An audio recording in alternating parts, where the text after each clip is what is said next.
Hello दोस्तों, स्वागत है आप सभी लोगों का राजस्थान एकेडमी पर। मैं प्रवीण सिंह आप सभी लोगों के लिए आज एक बहुत ही शानदार सी चीज लेकर के आया हूं। जिस चीज के लिए आप लोग लगातार इंतजार कर रहे थे, आज वो एक चीज लेकर के आया हूं और ये आप सभी लोगों के लिए बहुत ही बढ़िया एक शानदार सा सरप्राइज होगा। और आप लोग खुद जब अभी जान जाओगे तो आपको पता चलेगा कि ये क्या लेकर आ गए, जिसकी हमें एक इंतजार था। यूट्यूब पर आज तक इस चीज को नहीं किया गया है या इस लेवल पर इस क्वालिटी के साथ में नहीं किया गया है। वो चीज मैं लेकर के आया हूं और आप सभी लोग जो है अब इस चीज को जैसे ही देखेंगे तो आपको पता चलेगा कि वाकई में सर ये एक अच्छी चीज थी। ये और बता दूं कि ये जो आज का वीडियो है ये पढ़ाई से रिलेटेड है, बकायदा अभी पढ़ाने वाला हूं मैं, है ना। पढ़ाई के अंदर ही कुछ नई चीज आई है। और ये वीडियो पशु परिचर की तैयारी करो, एलडीसी की करो, लैब असिस्टेंट की करो, आप चाहे पशु परिचर जो है आपका स्टेनोग्राफर की कर रहे हो, चाहे आप जो है छात्रावास अधीक्षक की कर रहे हो, या फिर आप जो है महिला सुपरवाइजर की तैयारी कर रहे हैं, सभी के लिए ये एक बहुत ही शानदार सी क्लास रहेगी। अब सबसे पहले यहाँ लिखा हुआ है एमसीक्यू बैच, यानी मल्टीपल चॉइस क्वेश्चंस का ये एक मैं बैच लेकर के आ रहा हूं। और आज का ये एक वीडियो मैं लेकर के इसलिए आया हूं कि आप लोग बताइएगा कि क्या इस टाइप के वीडियोस आप लोगों को पसंद आ रहे हैं या नहीं। और अभी आप आगे देखेंगे कि क्या लेकर आया हूं। चलिए तो आज की क्लास की शुरुआत करते हैं। और मेरे चेहरे की जो खुशी है वो अब आपके चेहरे पर भी आ चुकी होगी, क्योंकि अब आपने देख लिया होगा कि साइंस के अंदर इस प्रकार से जितने भी पीवाईक्यूज हैं वो सभी पीवाईक्यूज मैं चाहता हूं कि ऐसे में पीडीएफ फॉर्मेट के अंदर आप लोगों को ऐसे स्लाइड बना करके पढ़ाऊं और हर एक ऑप्शन की साथ में आगे व्याख्या भी करूं। कैसे व्याख्या, देखिए, ये देखिए, पूरी बकायदा एक एक चीज आपके सामने विवरण दिया जाएगा कि हाँ अब आप लोगों को मजा आ रहा है या नहीं, ये आप लोगों को अब बताना है। चलिए आज की पहली क्लास है और आज इस क्लास को जितना ज्यादा शेयर कर सको मेरे दोस्तों करिएगा। हर एक विद्यार्थी प्लीज, ये जो बैच है मेरा एक ड्रीम बैच के रूप में लेकर आ रहा हूं, क्योंकि अभी तक साइंस के अंदर निचोड़ के रूप में आपने जीके के लिए बहुत सारे एमसीक्यू आ गए हैं, यूट्यूब पर भी बहुत सारे टीचर पढ़ा रहे हैं, लेकिन मैं साइंस और मैथ्स के फील्ड में ये करना चाहता हूं कि एमसीक्यू बैच भी फ्री हो, आपका थ्योरी बैच भी फ्री हो और एमसीक्यू बैच अलग से चले और उसके अंदर भी बहुत शानदार चीजें लेकर के पढ़ाई जाए। देखिए आज का पहला क्वेश्चन है आप लोगों के लिए कि हिपोक्रेट्स जो है वो विज्ञान की किस शाखा से संबंधित है। जल्दी से आप लोग बताएंगे, जल्दी से बताएंगे भैया कमेंट करके। आप सभी लोगों को लाइव बने रहना है और कमेंट्स करते जाना है कि हिपोक्रेट्स विज्ञान की किस शाखा से संबंधित है। ये आपका पीएसआई 1998 में आया हुआ है। और हिपोक्रेट्स जो है वो विज्ञान की कौन सी शाखा, तो चिकित्सा से संबंधित है। किससे संबंधित है भैया, चिकित्सा से संबंधित है। ठीक है सर, ये बात तो समझ में आ गई कि ये चिकित्सा से संबंधित है, लेकिन मैं आप लोगों को अब ये चारों के चारों ऑप्शन जो है इनसे संबंधित बहुत सारी अलग अलग जानकारी देने वाला हूं। और इसी पर नहीं लिखूंगा मैं, ताकि आप लोग जो है क्या नहीं हो, आपके नोट्स खराब नहीं हो, बकायदा पूरी एकदम अच्छे से जो है यहां पर ये देखिए। अब क्या कहा गया, तो चिकित्सा छात्र यानी आपका जो चिकित्सा छात्र है, जो आपका क्या चिकित्सा मतलब आप समझ सकते हैं हॉस्पिटल से रिलेटेड है, तो मेडिकल साइंस का जो जनक है वो हिपोक्रेट्स को कहा जाता है। वनस्पति विज्ञान का जनक किसे कहेंगे, तो वनस्पति विज्ञान का जनक कहते हैं थियोफैक्ट्स को। किसको कहते हैं, थियोफैक्ट्स को कहा जाता है। आपके आधुनिक रसायन विज्ञान यानी मॉडर्न केमिस्ट्री का जनक किसे कहेंगे, तो मॉडर्न केमिस्ट्री का जनक कहा जाता है रॉबर्ट बॉयल को। किसे कहा जाता है, रॉबर्ट बॉयल को आधुनिक केमिस्ट्री का जनक कहा जाता है। रसायन विज्ञान का जनक अगर पूछा जाए फादर ऑफ केमिस्ट्री, तो फादर ऑफ केमिस्ट्री कहा जाता है किसको, एंटोनी एवोजियर को। किसको कहा जाता है, एंटोनी एवोजियर को कहा जाता है। लेकिन अगर पूछा जाता है कि मॉडर्न केमिस्ट्री का फादर कौन है, यानी फादर ऑफ मॉडर्न केमिस्ट्री, तो आपका आंसर हो जाएगा रॉबर्ट बॉयल हो जाएगा। इसके बाद उत्परिवर्तनवाद जो है आपके बायोलॉजी के अंदर, उस उत्परिवर्तनवाद का जनक कौन है, तो वो है ह्यूगो डी वरिस। कौन है, ह्यूगो डी वरिस जो है वो उत्परिवर्तनवाद का जनक है। वर्गीकी का जनक कौन है, जो ये पूरा वर्गीकरण किया जाता है ना जंतु जगत के अंदर और मानव जगत के अंदर, और पूरा कशेरुकी वगैरह जो अलग अलग बताए जाते हैं, उस वर्गीकरण का यानी कि फादर ऑफ क्लासिफिकेशन कौन है, तो कैरोलस लिनियस जो है वो वर्गीकी का जनक कहलाता है। फिर जीवाश्मिकी जो होती है, फॉरेंस आप जो है फॉसिल्स कहते हैं ना, जीवाश्मिकी। उस जीवाश्मिकी का जनक कौन है? तो लियोनार्डो दा विंसी। कौन है? Leonardo da Vinci. ये जो है आपके जीवांशिकी का जनक कहा जाता है। आनुवांशिकी का जनक कौन है? अरे भैया एक सेकंड क्यों हो गयो है भैया, नाटक का ही को हो रहे हो? अरे चलो चलो, एक मिनट है ना, ये क्या है, कभी कभी जैसे मैं जोश में हूं ना, आज पढ़ाने के मूड में एकदम बढ़िया वाले कि भैया, वैसे ये भी कभी कभी है ना, भागता है इधर उधर। देखिए, जीवाश्मिकी का जो जनक है वो किसे कहेंगे? लियोनार्डो दा विनिसी को, विनासी विंसी सॉरी। आनुवंशिकी का जनक जो है वो किसे कहा जाता है? तो ग्रेगर जोहन मेंडल को कहा जाता है। ये तो सभी को पता होगा। क्लियर। प्रतिरक्षा विज्ञान जो है, प्रतिरक्षा विज्ञान, एंटीबायोटिक का जो साइंस है, उसके जनक किसे कहा जाता है? तो एडवर्ड जेनर को जो है उसका जनक कहा जाता है। और कवक विज्ञान, फंगी साइंस जो है आपका, उसके जनक कौन है? तो माइकेली जो है वो आपके कवक विज्ञान के जनक कहलाते हैं। और जीव विज्ञान एवं जंतु विज्ञान का जनक कौन है? तो जीव विज्ञान और जंतु विज्ञान का जनक आपके अरस्तु है। कौन है? अरस्तु है। तो ये था आपका पहला क्वेश्चन, जिसके अंदर कंप्लीट कंप्लीट एकदम पूरी तरह से आपको जो है जानकारी दे दी गई कि अगर आपको अब जो है किसी भी जनक को पूछा जाए तो आप आंसर टिक करके आ सकते हो। ठीक है, चलिए नेक्स्ट क्वेश्चन देखिए।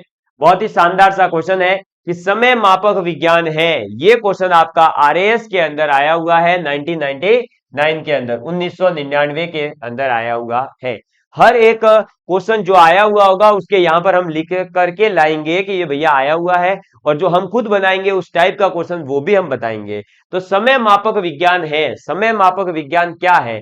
तो समय मापक विज्ञान का मतलब होता है होरोलॉजी। क्या होता है? होरोलॉजी। होरोलॉजी जो होती है उसे अपन कहते हैं समय मापक विज्ञान, यानी समय मापने की जो पूरी साइंस है उसे क्या कहेंगे? होरोलॉजी कहा जाता है। अब मैं इसमें एक चीज और याद करवा दूं कि जब भी आप किसी के अध्ययन की बात करोगे तो पीछे वर्ड आएगा लॉजी, यानी ये देखो, टोमोग्राफी, कॉस्मोलॉजी और हाइड्रोलॉजी।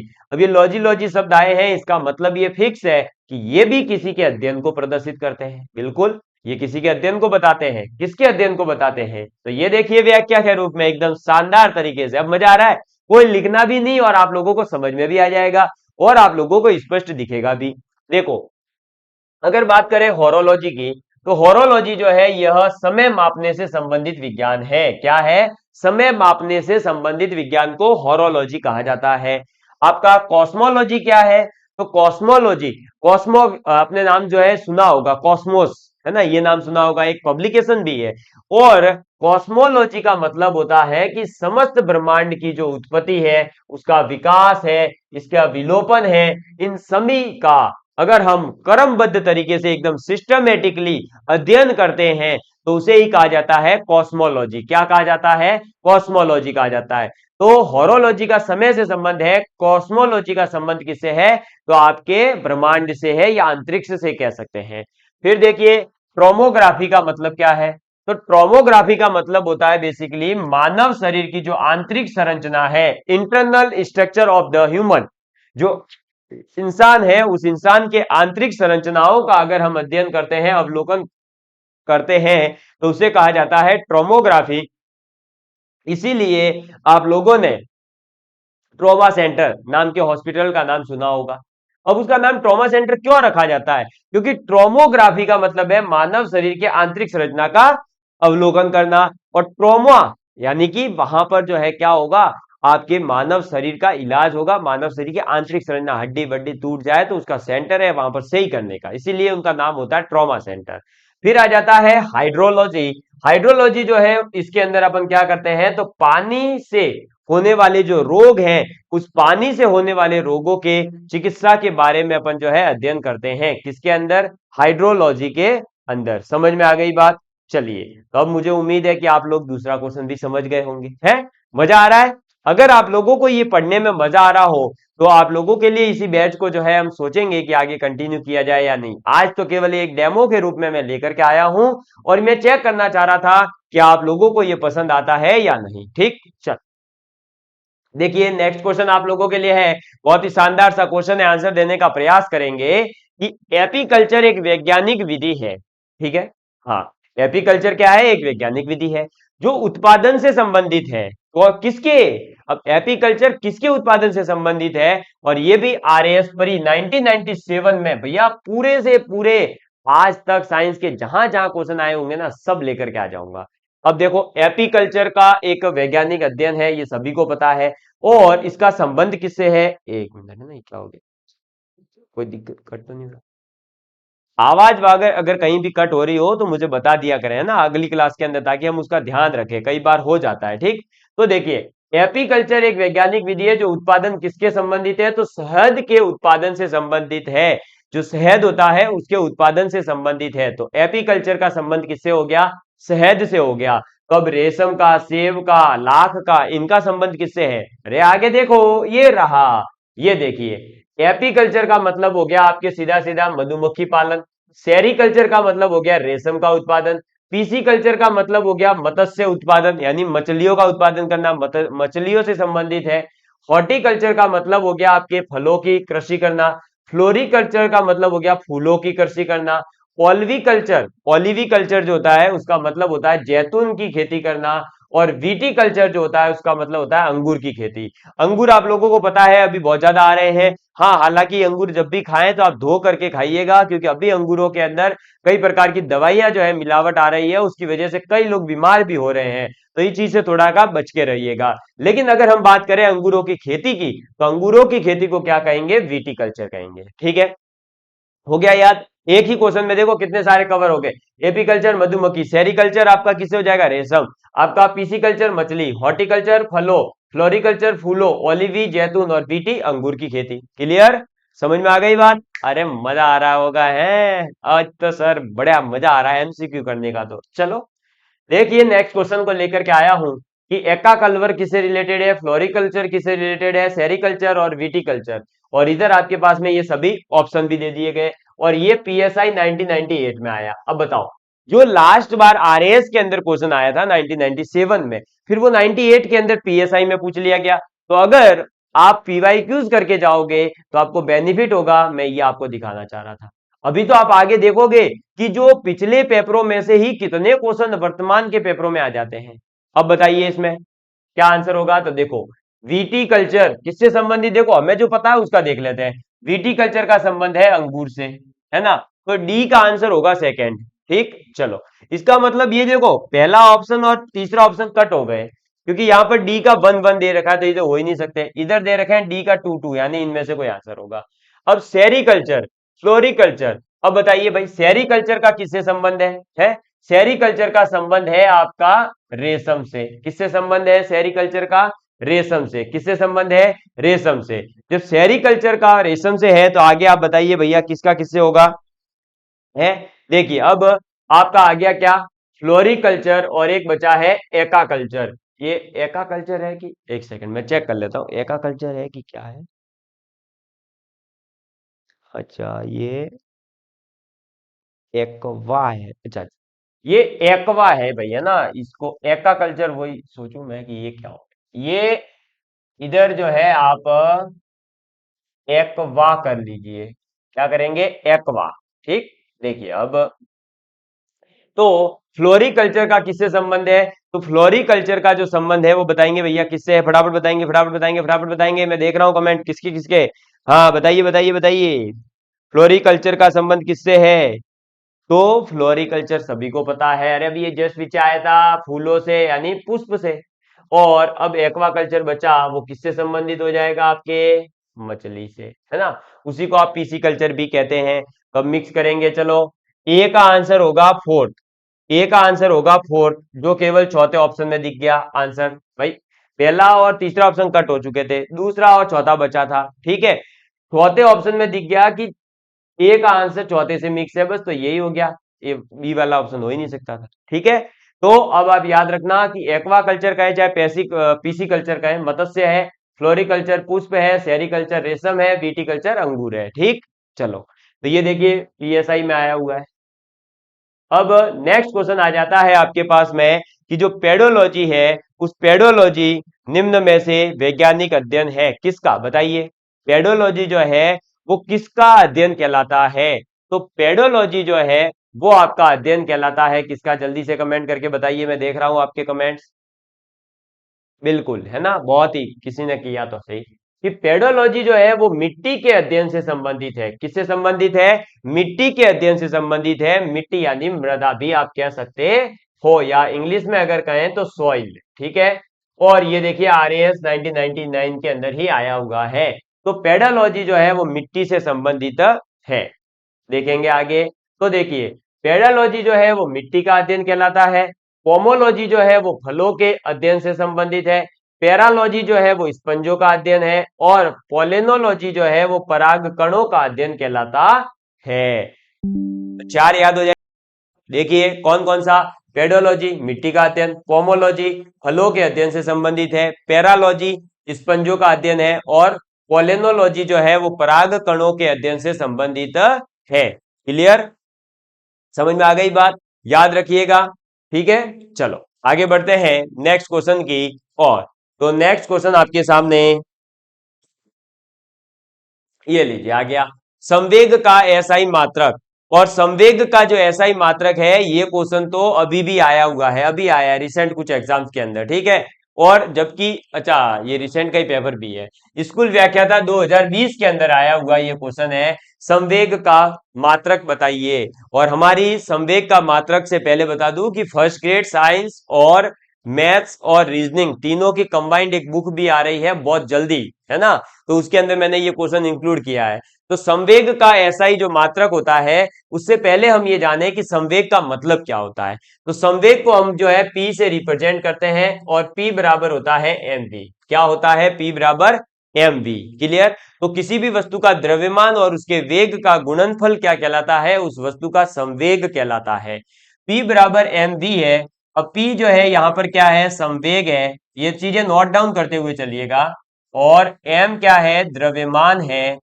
और v आपका क्या है? वेग है। ठीक। अब इससे अगर हम इसका जो है खुद से एसआई मात्रक निकालने जाएं, तो देखिए द्रव्यमान का एसआई मात्रक होता है किलोग्राम यानी केजी, ठीक। इनटू वेग का होता है मीटर पर सेकेंड इनवर्स, है ना। तो मीटर पर सेकेंड कह सकते हैं अपन, यानी किलोग्राम मीटर प्रति सेकेंड जो है इसका मात्रक हो जाएगा। किसका? संवेग का। बताइए यहां पर कहीं पर दे रखा है क्या? हाँ भैया, पहला ही ऑप्शन है किलोग्राम मीटर प्रति सेकेंड, ये रहा दे रखा है। तो ये याद रखना। और P बराबर mv फॉर्मूला भी याद रखना, द्रव्यमान गुणा वेग, ठीक है। और मात्रक कैसे निकाला? तो द्रव्यमान का मात्रक होता है किलोग्राम, याद रखना। और वेग का मात्रक होता है मीटर प्रति सेकेंड। और यहां पर जो है द्रव्यमान और वेग का गुणा हो रहा है, इसलिए इनके मात्रकों का भी गुणा होगा, तो किलोग्राम मीटर प्रति सेकेंड हो जाएगा। ठीक, आगे बढ़। इसका संवेग का मात्रक, ठीक है, ये तो लाइन एड क्लियर। चलो आगे बढ़ते हैं। अब देखिए घर्षण एवं स्नेहक का जो अध्ययन है वो क्या कहलाएगा? तो घर्षण और जो स्नेहक होता है, लुब्रिकेंट्स और फ्रिक्शन जो होता है, इनका अध्ययन क्या कहलाता है? ये आप लोगों को बताना है। जल्दी से बताएंगे, फटाफट बताएंगे। और ये क्वेश्चन आपके जो है RAS प्री एग्जाम जो कैंसल्ड हो गया था उसके अंदर आया हुआ है। तो घर्षण एवं स्नेहक का जो अध्ययन है वो क्या कहलाता है? तो मैं आपको बता दूं कि घर्षण और स्नेहक यानी फ्रिक्शन और लुब्रिकेंट्स का जो स्टडी किया जाता है वो आ जाता है ट्राइबोलॉजी के अंदर। किसके अंदर आएगा? ट्राइबोलॉजी के अंतर्गत आता है। घर्षण क्या होता है और स्नेहक क्या होता है ये भी समझ लीजिए। घर्षण का मतलब होता है बेसिकली जब दो वस्तुएं एक दूसरे के सापेक्ष चल रही होती है, तो वहां पर जो गति का विरोध होता है वो किसी एक बल के कारण होता है। और जो इस गति का विरोध करने वाला बल है, उसी बल को हम क्या कहते हैं? घर्षण कहते हैं। ठीक है। जैसे कि आप जब जमीन के ऊपर चलते हैं, तो आपके पैरों से खड़ खड़ कर जैसे चप्पल से आवाज आते हैं ना, वो चप्पल से आवाज आना, या आपका जो है मेरा जैसे स्टूडियो में ये खड़े रह पाना, इस प्रकार से नॉर्मली चल पाना, गिरना नहीं, ये सब पॉसिबल है किसकी वजह से? घर्षण की वजह से। हमारे साइकिल, बाइक, इन सभी का रोड पर चल पाना। ठीक है। अगर घर्षण नहीं होता तो क्या होता? हम स्लिप होते, हम गिरते। समझ में आई बात? तो इस प्रकार से आपको याद रखना है। अब स्नेहक क्या होता है? तो घर्षण का मतलब तो समझ में आ गया, गति का विरोध करने वाला बल।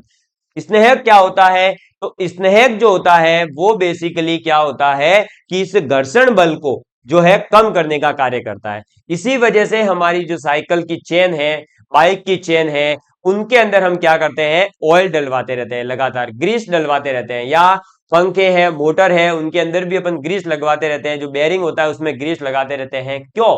वो इसीलिए लगाया जाता है ताकि जो उसके इंजन है, उसके अंदर के जो भी पार्ट्स हैं वो आसानी से काम कर सकें और ज्यादा गर्म नहीं हो। अगर ज्यादा घर्षण होगा तो ज्यादा जो है बल लगाना पड़ेगा, ज्यादा गर्म होंगे तो वो इंजन वगैरह खराब हो जाएंगे जल्दी से जल्दी। और उन्हें बचाने के लिए ही हम जो है क्या करते हैं, तो उन्हें बचाने के लिए वहां स्नेहक यानी लुब्रिकेंट्स का यूज किया जाता है। स्नेह, स्नेह का मतलब क्या होता है, प्यार। तो स्नेहक यानी प्यार करने वाले, ठीक है। तो ये क्या करते हैं कि घर्षण तो क्या करता है कि दो लोगों के बीच में विरोध बढ़ाता है ना, ताकि वो लोग सही से काम कर सके। लेकिन स्नेह क्या करता है, उनके बीच में प्यार बढ़ाता है और उनको पास पास रखता है, बोलता है स्मूथली चलो, है ना, दिक्कत मत करो। देखो अब ट्राइबोलॉजी जो है वो आपके घर्षण एवं स्नेह का अध्ययन कहलाती है। क्रायोजेनिक्स जो है उसका मतलब क्या हो जाएगा, तो निम्न ताप पर वस्तुओं के गुणों तथा अन्य परिघटनाओं का अध्ययन करना। और इसी वजह से आपको पता होगा कि जो स्पेस टेक्नोलॉजी मैंने आपको पढ़ाई है, अंतरिक्ष विज्ञान की जो प्रौद्योगिकी की पढ़ाई है, उसके अंदर मैंने बताया है कि क्रायोजेनिक इंजन जो है अब हम यूज में ले रहे हैं और सबसे शक्तिशाली इंजन है, ठीक है। अब वो क्रायोजेनिक इंजन, उनका नाम क्या है, क्रायोजेनिक नाम ही उसका होता है जो निम्न ताप पर वस्तुओं का जो है हम उनके गुणों और अन्य परिघटनाओं का अध्ययन करते हैं। तो जो हमारे क्रायोजेनिक इंजन है वो क्या करते हैं, निम्न ताप पर भी कार्य कर सकते हैं, इसीलिए उन इंजनों को क्या कहते हैं, क्रायोजेनिक इंजन कहा जाता है। इसके बाद में सेलेनोलॉजी जो है, उस सेलेनोलॉजी का संबंध किससे है, तो इस शाखा के अंतर्गत चंद्रमा के मूल स्वरूप तथा गति के वर्णन का अध्ययन किया जाता है। तो जो सेलेनोलॉजी है उसका मतलब होता है कि चंद्रमा का जो मूल स्वरूप है, मेन स्ट्रक्चर है पूरा का पूरा जो उसका, उसके बारे में पढ़ना और साथ ही साथ उस चंद्रमा की गति वगैरहों का पूरा डिटेल में वर्णन करना ही क्या कहलाता है, सेलेनोलॉजी कहलाता है, ठीक है। अब हॉरोलॉजी, तो हॉरोलॉजी आपको बता ही दिया, समय मापने से संबंधित एक पूरा विज्ञान है, ठीक है। अब देखिए, मान लीजिए अभी जो है आपको पता होगा गगनयान भेजा गया था और सक्सेसफुली थोड़ा बहुत हुआ है, ठीक है। और उसको जो है हमारे माननीय प्रधानमंत्री जी ने बहुत बहुत वहां जाने वाले एस्ट्रोनॉट्स को बधाई भी दी। और तो अब जो वो गगनयान है जो कि एक पहला मानव मिशन है ना, अब उससे रिलेटेड, या जैसे अपन ने चंद्रयान 3 अभी जो छोड़ा था, तो चंद्रयान से रिलेटेड क्वेश्चन आपका आगे आना होगा, आ सकता है। लेकिन अगर मान लीजिए करंट अफेयर में क्वेश्चन नहीं आया, उनको इच्छा करके साइंस में पूछना है, तो बताइए क्या ये सेलेनोलॉजी वाला क्वेश्चन नहीं पूछ सकते। तो करंट से इस प्रकार से साइंस भी रिलेट हो सकती है, तो ऐसे क्वेश्चंस को तैयार जरूर करके जाएं। तो सेलेनोलॉजी का मतलब क्या है, चंद्रमा के मूल स्वरूप और उसकी गति का अध्ययन करना, ठीक। नेक्स्ट क्वेश्चन है आपके पास में, विज्ञान का वह क्षेत्र जो मानव एवं यंत्र के मध्य स्वचालन एवं संचार का अध्ययन करता है कहलाता है। और ये भी आरएएस परी के अंदर आया हुआ क्वेश्चन है। तो विज्ञान का ऐसा कौन सा एरिया है जो मानव के और यंत्र के मध्य में स्वचालन यानी कि ऑटोमेटिक संचालन होना और संचार यानी कि कम्युनिकेशन का जो है स्टडी करता है। तो मानव और यंत्र के मध्य जो ऑटोमेशन और कम्युनिकेशन का अध्ययन करता है उसे अपन कहते हैं साइनेटिक्स। क्या कहते हैं, साइनेटिक्स कहते हैं। क्या कहते हैं, साइनेटिक्स कहते हैं। और ऐसे क्वेश्चन पहले आरएएस के एग्जाम में आ चुके हैं, तो अभी भी आपके सिलेबस के अकॉर्डिंग आप जरूर जो है, जो भी आपके सिलेबस में दे रखा है उसके अध्ययन को क्या कहते हैं ये पढ़ करके जाइएगा, आपके क्वेश्चन आ सकता है, ठीक है। चलिए आगे बढ़ते हैं साइनेटिक्स के बाद में। तो देखिए साइब्रोनेटिक्स साइब्रेनेटिक्स जो है वो मानव और यंत्र के मध्य स्वचालन एवं संचार का अध्ययन है। हाइड्रोपोनिक्स जो है वो पौधों के जल में संवर्धन का अध्ययन करने वाला एक विज्ञान है। मृदाहीन जो कृषि या बागवानी होती है, आपने कई ऐसे जो है पौधे देखे होंगे जो केवल पानी के अंदर ही उग जाते हैं, जिनको मिट्टी वगैरह की जरूरत नहीं पड़ती है। उस प्रकार का जो पौधा होगा उसके अध्ययन को अपन क्या कहते हैं, तो उसे कहते हैं हाइड्रोपोनिक्स कहा जाता है। क्या कहा जाता है, हाइड्रोपोनिक्स कहा जाता है। और हाइड्रोस्टैटिक्स का मतलब होता है कि द्रव स्थैतिक जो है, आपका फ्लूइड स्टैटिक्स जो है उसके बारे में स्टडी करना। हाइड्रोस्टैटिक्स का मतलब क्या होगा? द्रव स्थितिकी, यानी फ्लूइड स्टैटिक्स के बारे में स्टडी करना। समझ में आ गई बात? तो आप लोगों को आज का ये सेशन कैसा लगा है प्लीज कमेंट करके जरूर बताइएगा। और आज मैंने आप लोगों के साथ में एक नया प्रयोग करने की कोशिश की है। क्या आप लोगों को इस प्रकार से अगर पीपीटी के माध्यम से एकदम बढ़िया तरीके से पढ़ाया जाए तो आप लोगों को ये पसंद आया हो, प्लीज लाइक एंड शेयर जरूर करिएगा। और आज तक मैंने नहीं कहा है कि आप अच्छे से कमेंट करें या शेयर करें, वो करें, सिर्फ इतना ही कहता हूं कि हाँ शेयर कर दीजिएगा। लेकिन आज मैं आप लोगों से दोस्तों एक निवेदन के तौर पर, या आपका बड़ा भाई छोटा भाई जो भी आप माने या गुरु मानते हुए, प्लीज आज के दिन जो है इस क्लास को अपने दोस्तों के साथ में प्लीज शेयर जरूर करिएगा। और जो है कमेंट भी जरूर करिएगा कि आज का ये सेशन कैसा लगा है, क्या इस प्रकार का एक एमसीक्यू बैच जो है वो लगाया जाए। तो आप लोग कमेंट करेंगे, आप लोगों का प्यार इस वीडियो को जितना मिलेगा उसी के अनुसार मैं जो है क्लास लगाने की कोशिश करूंगा। धन्यवाद। जय हिंद, जय भारत।